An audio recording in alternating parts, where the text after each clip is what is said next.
चमत्कारी बीज। ये कहानी है एक छोटे से गांव के गरीब किसान रामू की। रामू के पास ज़मीन तो थी लेकिन किस्मत नहीं थी। हर साल बारिश धोखा दे जाती और फसलें सूख जाती।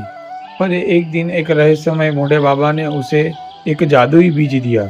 यहाँ से शुरू होती है उसकी ज़िंदगी की अनोखी कहानी।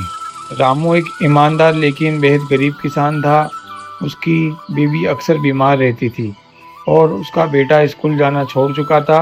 गांव वाले उसे हमेशा ताना मारते, रामू तू खेती छोड़ दे, ये तेरे भाग्य में नहीं है।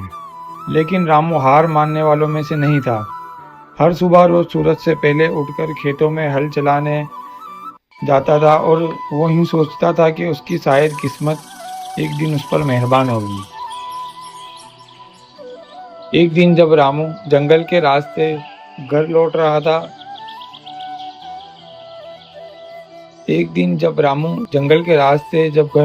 था तब उसे थोड़ी दूर जाते जंगल में एक बूढ़े बाबा मिले।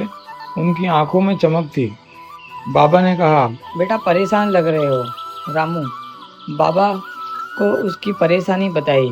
फिर बाबा ने उसे कहा, रामू बेटा, ये ले एक जादुई बीज है, इसे तू अपने घर के आंगन में बो देना।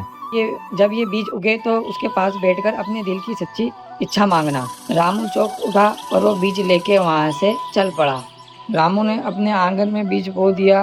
पहले दिन कुछ नहीं हुआ, दूसरे दिन कुछ नहीं हुआ, पर तीसरे दिन रात को उस जगह एक सुनहरी बेल उगाई और उसके ऊपर कोई फल फूल नहीं बल्कि एक चमकती हुई सुनहरी चिड़िया उग रही थी। रोज सुबह रामू वहाँ बैठकर चिड़िया को देखा करता और वो चिड़िया से एक ही आवाज़ आती, ईमानदारी सबसे बड़ी दौलत है, सच्चे मन से की गई मेहनत कभी बेकार नहीं जाती। फिर एक दिन चिड़िया से एक आवाज़ आई, तू अब अपनी एक इच्छा मांग सकता है। रामू ने आंखें बंद की और कहा, मैं अपने पूरे गांव को खुश देखना चाहता हूँ। हर खेत में फसल हो, हर घर में रोटी। उस रात जोर की बारिश हुई मगर नुकसान नहीं, वरदान बनकर। सुबह देखा कि रामू का खेत नहीं, पूरा गांव हरा भरा हो गया था। हर किसी की जमीन पर फसलें लहरा रही थी। गांव वालों ने रामू को देवता समान माना, पर रामू मुस्कुराकर बस इतना बोला, ये सब उस बूढ़े बाबा का आशीर्वाद है और शायद मेरे सच्चे मन की ताकत। वो जादुई बेल आज भी रामू के घर के आंगन में है, पर अब वो चिड़िया सिर्फ उसे मिलती है जो सच्चे दिल से मेहनत करता है और दूसरों की भलाई सोचता है।